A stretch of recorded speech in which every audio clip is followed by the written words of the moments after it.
एक छोटा सा बच्चा एक घने जंगल में पहुंच जाता है।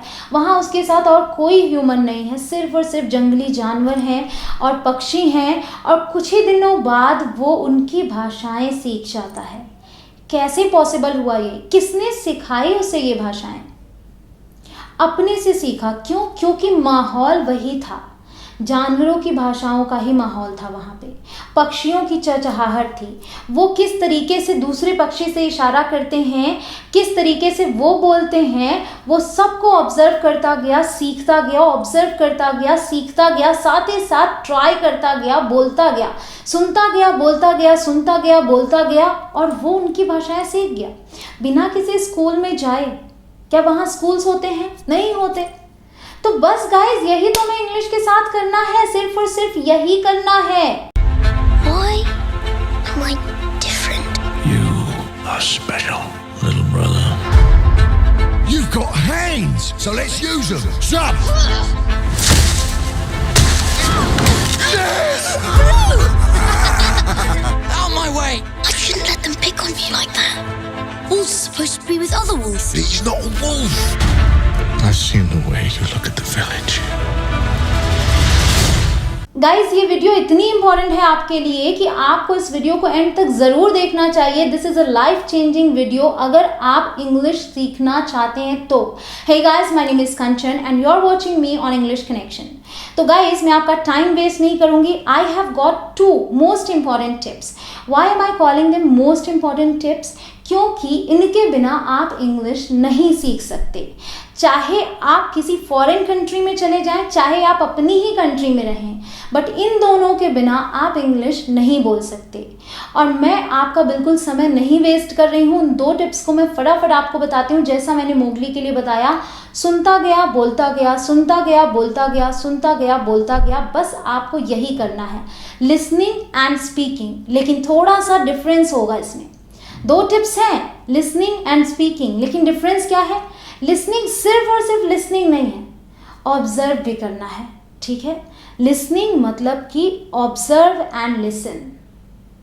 एंड स्पीकिंग में क्या करना है आपको? Speak all the time in your target language. Target language में किसे बोल रही हूँ? इंग्लिश को। यस, ऑब्वियसली आपने इस वीडियो पे क्लिक किया है इंग्लिश सीखने के लिए। आपका टारगेट लैंग्वेज है इंग्लिश। आपकी जो अपनी लैंग्वेज है उसे अभी आपको बंद करना होगा, बिल्कुल स्टॉप करना होगा, रोक देना होगा, टैबू कर देना होगा, ताकि आप अपनी टारगेट लैंग्वेज में ही बोलें।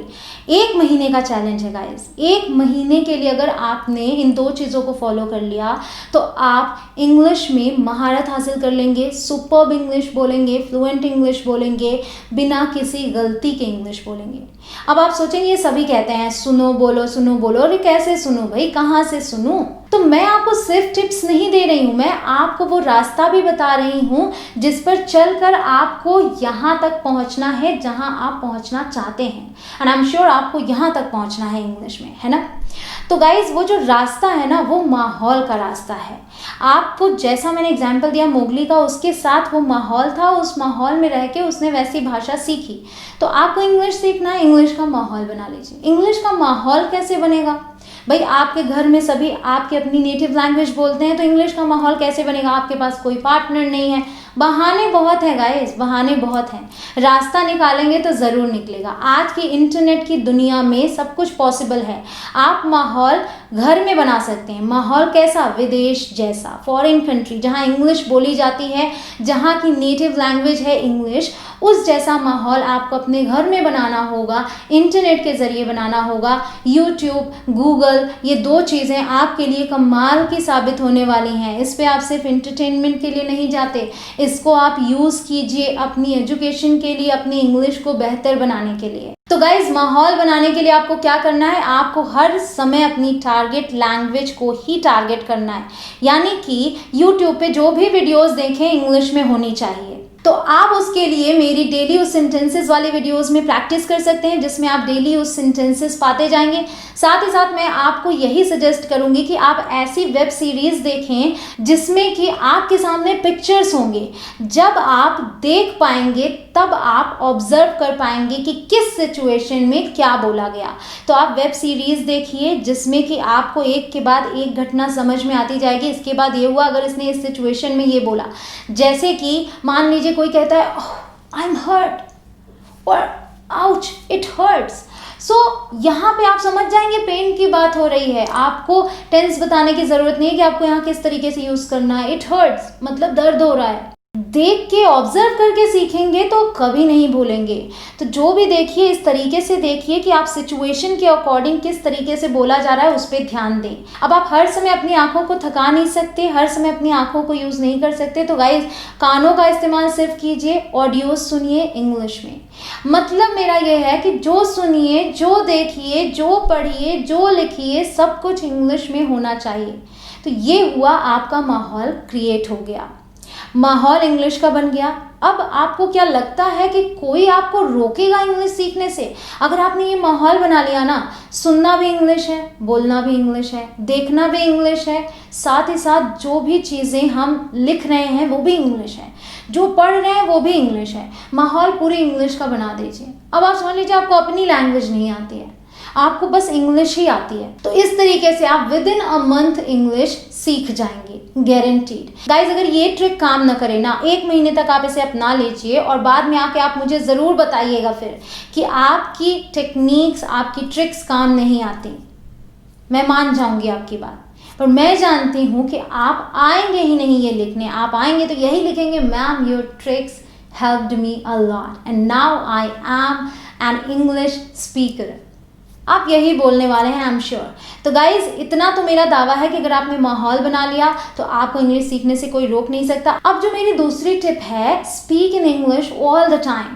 ये कैसे मैं अप्लाई करूं, कैसे होगा ये? क्योंकि मुझे तो इंग्लिश बिल्कुल भी नहीं आती, अभी तो मैंने वर्ड सीखे ही नहीं और मैं सुन रहा हूँ, मुझे कुछ समझ भी नहीं आ रहा है जो मैं सुन रहा हूँ। यही सारी प्रॉब्लम आती है आपके लिए। तो गाइज एक दिन नहीं समझ में आएगा सुनने में, दूसरे दिन नहीं आएगा, तीसरे दिन नहीं आएगा, चौथे दिन नहीं आएगा, 5वें दिन नहीं आएगा, मैं मान लेती हूँ, 6ठे दिन आपको आएगा ही आएगा। क्योंकि अगर आप वही सुन रहे हो तो वही मुंह से निकलेगा। आपने सुन भी रखा होगा संगत का असर किस तरीके से होता है। अगर आपका संगत यानी कि आपके दोस्त ऐसे हैं जो गालियाँ देते हैं तो आपके मुँह से भी ऑटोमेटिकली कभी ना कभी गाली निकल ही जाएगी, बहुत आप कोशिश करें खुद को रोकने की फिर भी, क्योंकि आप वही सुन रहे हैं। तो वैसा ही कुछ है, अगर आप इंग्लिश ही सुन रहे हैं तो ऑब्वियसली आपके मुंह से इंग्लिश ही निकलेगी। आप आजमा के देख लीजिए, कुछ नहीं तो मुझे गलत साबित करने के लिए आजमा कर देख लीजिए, आपको ये बात समझ में आ जाएगी कि ये किस तरीके से काम करता है। तो ठीक है, तो स्पीकिंग के लिए जब आपको शुरू में नहीं समझ में आया, सुनते गए समझ में आने लगा, अब समझ में आने लगा, अब ये समझ में आ रहा है कि वो क्या बोल रहा है, तो एक काम कीजिए, रिपीट करना शुरू कर दीजिए। जो बोल रहा है, जो सुन रहा है, रिपीट कीजिए, लेकिन बोल कर रिपीट कीजिए। अब क्या है कि वो फास्ट बोल रहा है, भाई वीडियो में फास्ट बोल रहा है, ऑडियो में फास्ट बोल रहा है, कैसे रिपीट करूँ? पॉज बटन पे हाथ रखिए अपना, जैसे ही एक लाइन बोलता है पॉज, फिर आप बोलिए, I was thinking about this, pause, I was thinking about this. Where should I go? Pause. Where should I go? इस तरीके से रिपीट करना है आपको। पॉज करते जाइए, रिपीट करते जाइए। माना कि 5 मिनट के वीडियो में आपको 10 मिनट शायद 15 मिनट लग जाए, लेकिन कोई बात नहीं, वो 15 मिनट आपने अपने लिए यूज़ किए, उससे कुछ सीखा। आप भले ही 2 घंटे की वीडियो देख लें और कुछ ना सीखे, तो उससे तो 5 मिनट की वो वीडियो बेहतर है। इसीलिए मैं आपको अपनी डेली सेंटेंसेस की वीडियो बता रही हूँ कि आप उन्हें देखें, क्योंकि वहाँ ऑलरेडी मैंने एक सेंटेंस को 2 बार बोला है। आपको पॉज करने की भी ज़रूरत नहीं पड़ेगी, पहली बार सुन लीजिए, दूसरी बार साथ में बोल लीजिए, प्रोनाउंसिएशन भी समझ में आ जाएगी। तो गाइज अगर इस तरीके से आपने लिसनिंग और स्पीकिंग की प्रैक्टिस की तो कोई आपको रोक नहीं सकता इंग्लिश सीखने से। अगर कोई कहेगा भी ना मत बोलो इंग्लिश, तो भी आपके मुंह से इंग्लिश निकलेगी। ये ट्रिक्स ऐसे काम करने वाली हैं। तो guys do follow these 2 tips what I followed and now I want you to follow because they are going to help you a lot. So guys अगर मैं यहाँ पे सम अप करूँ तो आपने क्या सीखा? आपको सिर्फ 2 चीज़ें करनी है। पहला लिसनिंग, लेकिन क्या? Observe and listen. दूसरा स्पीकिंग, लेकिन क्या? Listen, pause, repeat. इस तरीके से शुरुआत करेंगे, फिर आप एक ऐसे लेवल पे पहुंचेंगे जहां आपको पॉज करने की ज़रूरत नहीं पड़ेगी। आप ऑटोमेटिकली फटाफट बोल पाएंगे, आपके माइंड में भी इंग्लिश में ही चीज़ें चलेंगी, आप इंग्लिश में ही सोचेंगे। So guys do accept this 1 month challenge and do let me know in the comment section below how did you find these tips. और गाइज ये टिप्स आपकी ज़िंदगी में बहुत बड़ा चेंज लाने वाले हैं, लेकिन तभी जब आप इन्हें फॉलो करेंगे। तो आज से ही शुरुआत कर दीजिए, अभी से शुरुआत कर दीजिए। अभी आपको एक भी वर्ड नहीं आता अगर इंग्लिश का बोलने, सुनना शुरू कर दीजिए, लेकिन थकिएगा मत, रुकिएगा मत, गिव अप नहीं करना है। 5 दिन, 6 दिन, 7 दिन, जब तक समझ नहीं आएगा तब तक समझेंगे, हम पीछा नहीं छोड़ेंगे, इंग्लिश सीख कर ही रहेंगे। ऐसे ठान के आपको इंग्लिश सीखना है। So guys, if you are new here, do subscribe to my channel and hit the bell icon as well so that you will never miss any of my upcoming videos. We'll meet you soon with some more tips and tricks. Till then, keep learning, keep practicing and keep smiling. Bye-bye.